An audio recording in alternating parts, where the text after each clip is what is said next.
आपको 90s के add याद हो तो एक बहुत पॉपुलर ऐड आया करता था बजाज का, बुलंद भारत की बुलंद तस्वीर। यह है नए भारत की बुलंद तस्वीर। ये जो दृश्य है जो आप देख रहे हो, जो देश की राजधानी इंडिया गेट के सामने से आ रही हैं आपके पास, ये जो लोग जिनको बहुत प्यार से, बहुत सम्मान से दिल्ली पुलिस घसीट घसीट कर ले जा रही है, कड़ाके की सर्दी में ले जा रही है, ये कोई आतंकवादी नहीं है, ये कोई प्रोटेस्टर्स नहीं है, ये कोई पॉलिटिकल पार्टी के वर्कर्स नहीं है, ये कोई अर्बन नक्सल टुकड़े टुकड़े सोरोस फंडेड गैंग नहीं है, ये एक रेप विक्टिम सर्वाइवर है, उसकी मां है और एक एक्टिविस्ट को इतनी बुरी तरीके से घसीट घसीट कर दिल्ली पुलिस ले जा रही है। क्योंकि आज के नए भारत और नए भारत के बुलंद तस्वीर में अगर 3 लोग भी इंडिया गेट पर प्लेकार्ड लेकर बैठ गए तो देश में अराजकता फैल सकती है, देश की सिक्योरिटी तहस नहस हो सकती है। हमारा देश इतना कमजोर हो चुका है कि आज के डेट में एक रेप विक्टिम और उसकी मां प्रोटेस्ट तक नहीं कर सकती है जो अन्याय उनके साथ हो रहा है। और उनकी जो प्रोटेस्ट करने की वजह है वो बहुत ही जायज वजह है, क्योंकि एक लंबे संघर्ष के बाद उन्होंने एक पॉलिटिशियन, एक बाहुबली को जेल के अंदर डाला, उसके लिए वो सक्सेस हुए। लेकिन जुडिशियल सिस्टम और जो हमारा पॉलिटिकल सिस्टम है उसने दिखा दिया कि अल्टीमेटली रेपिस्ट अगर पॉलिटिकली कनेक्टेड हो तो उसे सबसे हाई प्रोफाइल केस में भी बेल मिल सकती है, वो सबकी आंखों के सामने से भी बेल लेकर खुशी खुशी जा सकता है। ये एक तरीके से मिडिल फिंगर ही है।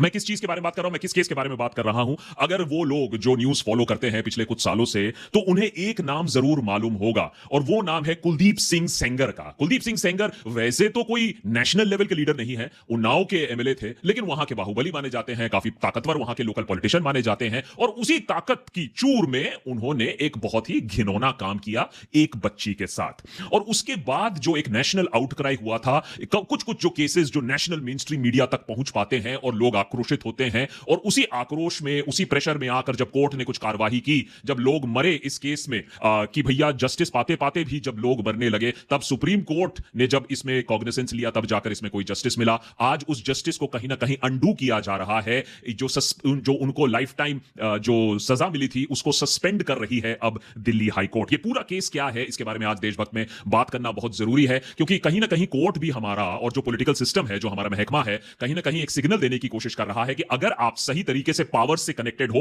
अगर आपके पॉलिटिकल कनेक्शंस हैं, तो आपकी बेल भी करवा दी जा सकती है। आप रेप करिए, आप गाड़ी चलाइए लोगों के ऊपर, कहीं ना कहीं कोर्ट आपको बरी कर ही देगी, या बेल तो दे ही देगी या तो फरलॉन्ग दे ही देगी, आप बाहर आ जाओगे। और क्यों शायद ये हमारे देश के छवि के लिए बहुत खराब है। अगर कोई बाहर का इंस्टीट्यूशन आकर कहता है that India is unsafe for women, तब हम आंख बबूला हो जाते हैं, सरकार उल्टियां करने लगती है, चीखने लगती है।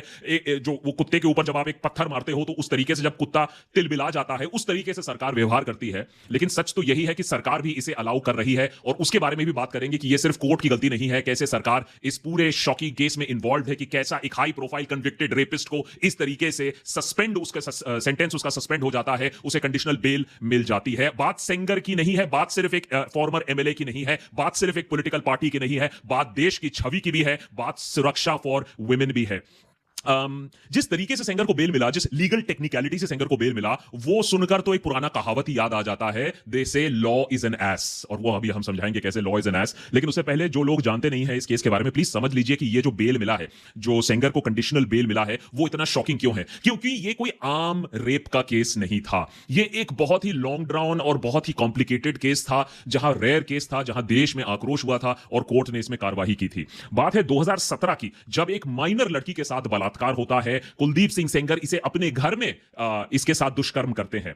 लड़की अपनी आवाज उठाती है, चुप नहीं बैठती है, लेकिन उसकी कोई सुनवाई नहीं होती है। जब कोई सुनवाई नहीं होती है, 1 साल से ज्यादा समय निकल जाता है, तो अप्रैल 2018 में लड़की जाकर यूपी चीफ मिनिस्टर के घर के सामने आत्मदाह करने की कोशिश करती है। She tries to set herself on fire, जिसके बाद यह केस नेशनल हेडलाइंस फिर बटोरने लगता है। लेकिन इसी के बीच में जो सेंगर और उसके लोग जो कोशिश कर रहे थे, कहा जाता है जब इसके पिताजी को पिकअप कर लिया गया तो इनके पिता को जेल में बहुत बुरी तरीके से मारा गया, जिससे इनकी मृत्यु हो गई। कहा तो यही जाता है कि इनके जो सपोर्टर्स हैं उन्होंने ही इनके पिताजी को, जो रेप विक्टिम है, उनके पिता को मौत के घाट उतार दिया। तब भी ये जो विक्टिम है ये पीछे नहीं हटती है, ये आगे चलती रहती है, कहती है कि I will fight this case. जुलाई 2019 की बात है कि जब ये केस की सुनवाई शुरू हो रही थी, लड़की ट्रैवल कर रही थी एक गाड़ी से, एक ट्रक आकर वो गाड़ी को मार देती है। अब सेंगर ने सोचा होगा कि भैया फिल्मी तरीके से मैं इस लड़की को खत्म कर देता हूं और केस भी वहीं खत्म हो जाएगा। लेकिन बाय स्ट्रोक ऑफ लक लड़की क्रिटिकली इंजर्ड होती है, लॉयर बहुत बुरी तरीके से इंजर्ड होता है, उसकी 2 जो आंटीज होती हैं, जो रिश्तेदार होते हैं, वो मारे जाते हैं। बाद में सीबीआई कोर्ट में बताती है कि this was a planned attack. इसके लिए अलग सेंटेंसिंग होती है फिर सेंगर की कि इसने जानबूझकर लड़की को मारा। तो पहले पिता गए, फिर दो रिलेटिव्स गए, और ये बहुत ही क्रिटिकली इंजर्ड भी हो गई थी। इस हद तक सेंगर गया था इस केस को रोकने के लिए। फिर सुप्रीम कोर्ट जब ये सारी चीजें देखती है, कॉग्निसेंस लेती है, तो केस को दिल्ली में ट्रांसफर किया जाता है। रेगुलर हियरिंग शुरू होती है। दिसंबर 2019 में जाकर ट्रायल कोर्ट दिल्ली में सेंगर को लाइफ इंप्रिजनमेंट देती है, क्योंकि ये पॉक्सो केस है। अभी मैं समझाता हूं आपको कि ये केस की जो शातिर तरीके से इसको रीइंटरप्रेट किया गया है, क्योंकि दिसंबर 2025 में जब 2019 में केस हो चुका है, आपको आजीवन कारावास मिल चुका है। फिर दिसंबर 2025 में ऐसा क्या हो जाता है कि सडनली कोर्ट पाती है, high court, Delhi high court पाती है कि नहीं नहीं, हम ये सेंटेंस को अब हम सस्पेंड करते हैं, हम इसे कंडीशनल बेल भी दे देते हैं। गौरतलब ये क्वॉश नहीं किया गया है। दिल्ली हाई कोर्ट ने ये नहीं बोला है कि नहीं नहीं ये तो निर्दोष है, ये तो सेंटेंसिंग इसकी गलत हुई है, इसको तो बरी कर दिया जाए। कोर्ट ने इतना बोला है कि हम अभी इसको सस्पेंड कर रहे हैं, इसमें और हियरिंग होगी, क्वॉश नहीं किया गया है। और ऑब्वियसली सेंगर साहब ने तो इतने सारे कांड किए हैं, तो अभी तो पिताश्री के मौत के लिए भी और अलग केस चल रहा है। तो अभी तो फिलहाल जेल से बाहर नहीं आए हैं, लेकिन अगर अभी भी हम नहीं जगे, अगर अभी भी हम कॉकरोच की तरह माने रास्ते पर ही और फ्लोर पर ही चलते रहे, तो हमें बहुत जल्दी कुचल भी दिया जाएगा और ये भाई साहब बाहर भी आ जाएंगे। अब सुनिए असली मजा इस पूरे केस में। ये तो थोड़ी सी हिस्ट्री हो गई। जिन्हें मालूम है उन्हें मालूम है, जिन्हें नहीं मालूम है तो समझ लीजिए कि कितना मेहनत लगा होगा इस केस को फ्रूटिशन, इस केस को मैंने अल्टीमेटली जजमेंट पारित कराते कराते। लेकिन जो शॉकिंग चीज है, जो असल में शॉकिंग चीज है, जिसको पढ़कर, जिसको समझकर, इस केस को देखकर जो बहुत ही बुरा लगा, और शायद इसीलिए आज ये एपिसोड बना है, कि किस तरीके से लॉ को इंटरप्रेट और रीइंटरप्रेट किया जाता है, समझाने की कोशिश करता हूं। ज्यादा भी रॉकेट साइंस नहीं है। पॉक्सो लाया गया था जिससे जो माइनर्स हैं, जो हमारे देश में बच्चियां हैं, जो उनके साथ जो दुष्कर्म होता आया है, उसको किसी तरीके से कम किया जाए और उस पर कड़ी सजा दी जाए। डेवलप्ड कंट्रीज में, अगर अमेरिका की भी बात करें, अगर बहुत ही सेक्सुअली लिबरेटेड कंट्रीज है, लेकिन अगर असॉल्ट ऑन माइनर होता है तो फिर लॉ का जो पूरा फोर्स होता है आपके ऊपर गिरता है। यूरोपियन कंट्रीज में भी आप ऐसा ही देखोगे। इंडिया में भी यही करने की कोशिश की गई जब पॉक्सो लाया गया। इसीलिए पॉक्सो के जो प्रावधान है वो बहुत सीरियस हैं। अब इसमें दो चीजें हैं। प्रिवेंटिव सेक्सुअल असॉल्ट है, माने आपने किसी माइनर को असॉल्ट किया है, तो आप प्रिवेंटिव पेनिट्रेटिव सेक्सुअल असॉल्ट के केस में आप अंदर जाओगे अगर आपने किसी माइनर के साथ कोई दुष्कर्म किया है। अब पेनिट्रेटिव सेक्सुअल असॉल्ट का जो सजा है वो मिनिमम 7 साल है, और वो लाइफ टर्म आजीवन कारावास तक भी जा सकता है, लेकिन मिनिमम 7 साल है। अब ये टर्मिनोलॉजी समझना जरूरी है।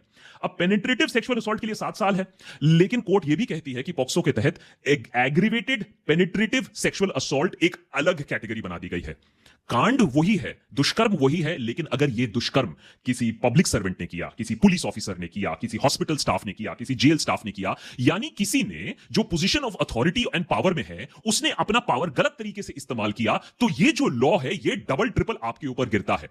वही कांड अगर आपने किया, लेकिन अगर आप पुलिस ऑफिसर हो, पब्लिक सर्वेंट हो, जेल में अगर आप कोई ऑफिशियल हो, हॉस्पिटल में अगर आप कोई स्टाफ हो, तो मिनिमम 20 ईयर्स ऑफ इंप्रिजनमेंट दी जाती है। तो बहुत कड़ी सजा है, और ये तो आजीवन कारावास भी हो सकता है जो सेंगर को हुआ।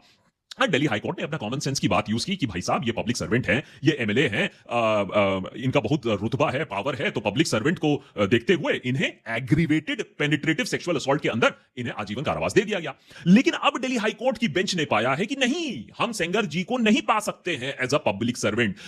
आपने कैसे कह दिया कि ये पब्लिक सर्वेंट है, इसीलिए under section 5C of the POCSO act ये आते ही नहीं है। हम इन्हें पब्लिक सर्वेंट का दर्जा नहीं दे सकते हैं, ये तो पॉलिटिशियन है, और उस समय तो हम इनको position of trust and authority पे नहीं देख सकते। आप सोचिए, उन्नाव में एक एमएलए, एक लोकल एरिया में एमएलए से ज्यादा ताकतवर कौन होता है, वहां का बाहुबली कौन होता है, वहां पावरफुल इंसान कौन होता है। अगर आप यूपी से नहीं है तो जाके पूछ लीजिए उन्नाव में अगर कोई दोस्त है तो सेंगर कितने शक्तिशाली, कितने पोजीशन ऑफ अथॉरिटी, चाहे इलेक्टेड हो या ना हो, कितने पोजीशन ऑफ इलेक्टेड अथॉरिटी में थे। लेकिन कोर्ट ने यह पाया कि नहीं, he is only guilty for penetrative sexual assault, not aggravated penetrative sexual assault. और पेनिट्रेटिव सेक्सुअल असॉल्ट का जो मैंने आपको बताया वो 7 साल मिनिमम होता है। ऐसा नहीं है कि वहां लाइफ नहीं हो सकता है, लेकिन 7 साल मिनिमम होता है। और कोर्ट ने देखा कि अरे 7 साल 5 महीने हो गए, ओए होए होए, 7 साल 5 महीने हो गए हैं, तो इन्होंने तो ऑलरेडी एक्सीड कर दिया है मिनिमम प्रावधान को, तो हम इन्हें कंडीशनल बेल दे देते हैं। आप सोचिए, यहां हम बोलते हैं कोर्ट्स काम नहीं करती हैं, देर होती है, तारीख पर तारीख होती है, और यहां 7 साल 5 महीने हो गए और कोर्ट को समझ में आया कि देखिए मिनिमम तो हो चुका है, अब इन्हें हम इस केस में बेल दे देते हैं। यहां होता है खेल,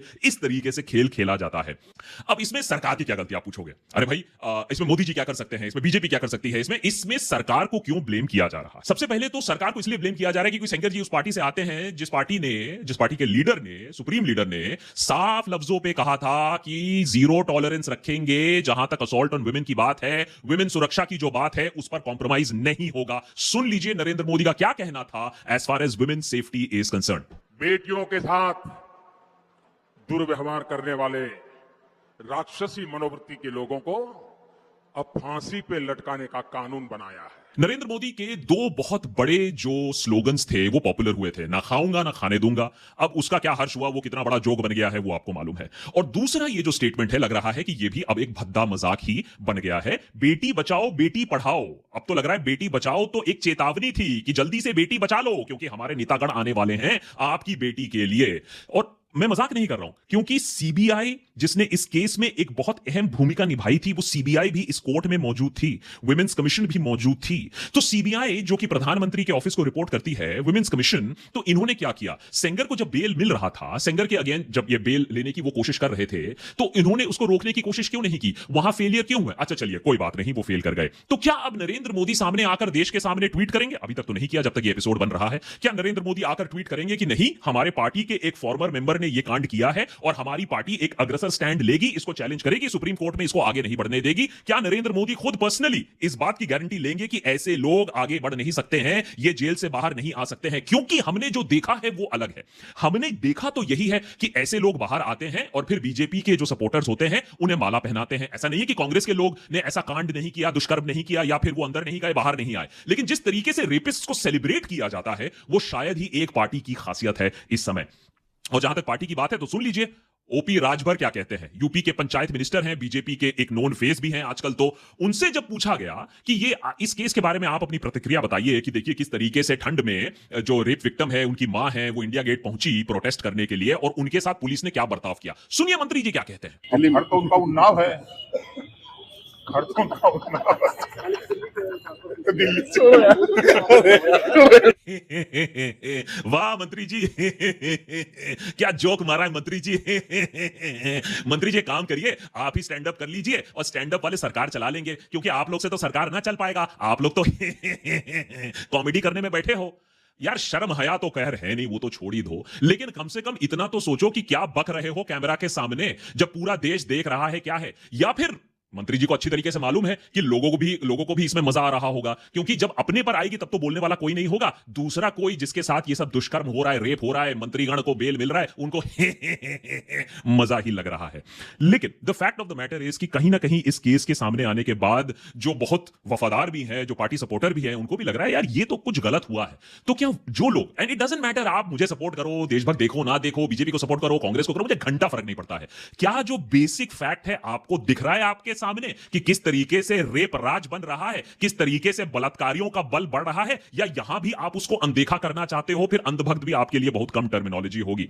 अब सेंगर वापस बीजेपी पे आएंगे या नहीं आएंगे ये तो नहीं मालूम है मुझे, लेकिन ब्रिजभूषण शरण सिंह जी को तो कुछ नहीं हुआ था। तो जहां बात आती है एक पार्टी की कि किस तरीके से रेपिस्ट्स और असॉल्टर्स को प्रोटेक्ट किया जाता है, तो बार बार एक चेन हमें दिखने को मिलता है। As a matter of fact BJP की अगर मंत्रिमंडल और मंत्रीगण की बात करें तो सिर्फ एक जूनियर मिनिस्टर को स्टेप डाउन करना पड़ा था ऑन सेक्सुअल इंप्रोप्राइटी की अगर हम बात करें मी टू के बाद, और वो है एमजे अकबर। अदरवाइज किसी मिनिस्टर को कभी कोई ज्यादा हानि नहीं पहुंची है जहां तक मोदी सरकार की बात है। अब एमजे अकबर को ही नीचे क्यों उतारा गया, वहां प्रोटेस्टर्स की बात क्यों सुनी गई, अब ये तो अकबर ही जाने, मैं नहीं जानता हूं। लेकिन फैक्ट तो यही है, आप आसाराम बाबू को देख लो, आप बाबा राम रहीम को देख लो, आप बिल्किस बानो के केस के बाद देख लो क्या हुआ, आप हाथरस गैंगरेप कांड देख लो, जहां जहां तार जुड़े हुए हैं with the party in power, जहां जहां इन्फ्लुएंस है, वहां वहां बेल मिल जाती है, केस दब जाता है, कभी ना कभी जो गिल्टी है उसको ठीक से पनिशमेंट नहीं मिलती। आसाराम बाबू तो 6 महीने के अभी लंबे इंटरिम बेल पर है। राम रहीम को मेरे ख्याल से अब तक 14 बार आई थिंक पेरोल और फरलॉन्ग वगैरह मिल चुका है, तो वो तो ज्यादा बाहर ही रहते हैं। सवाल यह है कि अगर ये बात है तो फिर ये जो लीनियंसी है, ये लीनियंसी उमर खालिद के टाइम पर कहां चली जाती है? अच्छा टेररिस्ट है, अच्छी बात है, तो 5 साल से आपने केस क्यों नहीं शुरू किया? अगर उमर खालिद टेररिस्ट है तो आपने जो 5 साल से ट्रायल नहीं शुरू किया, इसका मतलब है तो सबसे ज्यादा टेरर फ्रेंडली सरकार तो यही है हमारी। या फिर सोनम वांगचुक की बात कर लेते हैं, इतने दिनों से जेल पर पड़े हुए हैं, हमें मालूम नहीं है जेल में क्यों पड़े हुए हैं। तो कहीं ना कहीं अगर ये हिपोक्रेसी और ये डुअलिटी आपको नहीं दिखती है, मेरे ख्याल से अब लोगों को दिखने लगी है, ये अल्टीमेटली सरकार पर भारी पड़ेगा, और अगर सरकार ना समझती है तो देश पर बहुत भारी पड़ेगा। क्योंकि आप एक एक्स एमएलए को बेल दे रहे हो, जहां मेरे ख्याल से 30% ऐसा एमपीज और एमएलएज हैं जिनके ऊपर सीरियस क्रिमिनल केसेस हैं। तो आप एक संकेत दे रहे हो कि भैया अगर आप नेतागण हो और खासकर की रूलिंग पार्टी से हो, आपको रेप करना है, मर्डर करना है, कोई बात नहीं, आपको अल्टीमेटली बेल मिल ही जाएगा। 4.5 लाख केसेस जो अगेंस्ट वुमेन है, ऑन असॉल्ट केसेस है, ये ऑफिशियल आंकड़े की बात कर रहा हूं। उसके बाद आप कह रहे हो कि हम बेल भी दे देंगे, वो भी सीरियस पॉक्सो जैसे केसेस में। तो कोर्ट भी कहीं ना कहीं एक संकेत दे रहा है कि भैया करना है जो कर लो, यहां कोई रूल ऑफ राज नहीं है, मैंने रूल ऑफ लॉ नहीं है, यहां सिर्फ बलात्कारियों का रूल चल रहा है, रेप राज चल रहा है। As a matter of fact, before I end, एक बहुत जल्द सी बात आपको यह भी बता दूं, हमने इस पर पूरा एपिसोड भी किया था। रक्षित चौरसिया का अगर आपको केस याद ना हो तो ये पूरा एपिसोड देख लीजिएगा, वो हमने बनाया था। इसी केस के साथ अब ये वाला केस भी सामने आया है कि जब एक ओपन एंड शट केस है, लड़के नशे में धुत होकर ड्रग्स लेकर गाड़ी चला रहे हैं, लोगों को रौंद दे रहे हैं, लोगों को मार रहे हैं, ऑन रिकॉर्ड है जिस तरीके से गाड़ी से बाहर निकलते हैं, ओम नमः शिवाय चिल्लाते हैं, अपने कनेक्शंस दिखाने की कोशिश करते हैं, और आज ये भाई साहब को भी बेल मिल जाता है। तो आप गाड़ी चलाइए, पुणे पोर्शा केस देख लीजिए, वडोदरा में ये केस देख लीजिए, दिल्ली मुंबई में हर दिन कोई ना कोई ऐसा हिट एंड रन केस हो जाता है और कोर्ट उन्हें बेल दे देती है। तो कोर्ट भी तो कहने की कोशिश कर रही है कि आप कांड करो, आप लोगों को कुचल दो, आप लोगों को असॉल्ट कर दो, आपके साथ कुछ नहीं होगा, क्योंकि हमारे देश में एग्जेम्पलरी पनिशमेंट नाम की चीज है ही नहीं। तो जब एग्जेम्पलरी पनिशमेंट होगा नहीं तो किसी को डर नहीं लगेगा, सब अपना अपना करेंगे, और वही कर रहे हैं। अब मेरे ख्याल से एक चीज तो चेंज होनी होगी कि सरकार को यह ना लगे कि जहां आउटरेज हो रहा है उसके बाद भी हम अपनी मनमानी कर लेंगे। अरावली के केस में सरकार को यह बात समझ में आ गई है कि अगर इंडिया अपनी आवाज उठाना शुरू करे, देश एकजुट हो जाए, तो बड़े से बड़े पूंजीपति की भी नहीं चल पाएगी, बड़े से बड़े सरकार और सुप्रीम लीडर की भी ना चल पाएगी। इसी तरीके से हमें यहां भी इंश्योर करना पड़ेगा कि इतनी बड़ी मनमानी ना चल पाए। और ऐसा पहले भी हुआ है कि हमने कोर्ट्स के डिसीजन को भी चैलेंज किया है। अल्टीमेट पावर हमारे पास है, ultimate court is the court of the people. इस तरीके की लीगलीज देखकर कि नहीं नहीं आप तो पब्लिक सर्वेंट हो ही नहीं, तो हम आपको 7 साल बाद जाने देंगे, ये सारी दलीलें तो फेल होनी होंगी। इस केस को सुप्रीम कोर्ट में जाना होगा, लोगों को और जागरूक होना पड़ेगा। नहीं तो मैं बता दे रहा हूं, आज आप भी राजभर जी की तरह हो हंस दोगे, लेकिन कल आपकी मां बहन के साथ जब इस तरीके का दुष्कर्म होगा ना, तब आपके लिए हंसने के लिए कोई जगह नहीं रहेगी। और इसी तरीके और इसी तरफ हमारा देश जा रहा है, जिस तरीके से ये सारे जजमेंट्स आ रही हैं, इससे पहले कि बहुत ज्यादा लेट हो जाए, प्लीज थोड़ा सा जागरूक हो जाओ। किस तरीके से हमें कॉकरोचों की तरह ट्रीट किया जा रहा है, नहीं तो अगली जो बारी है कुचलने वाली, कुचल देने जाने वाली, वो आपकी और मेरी होगी।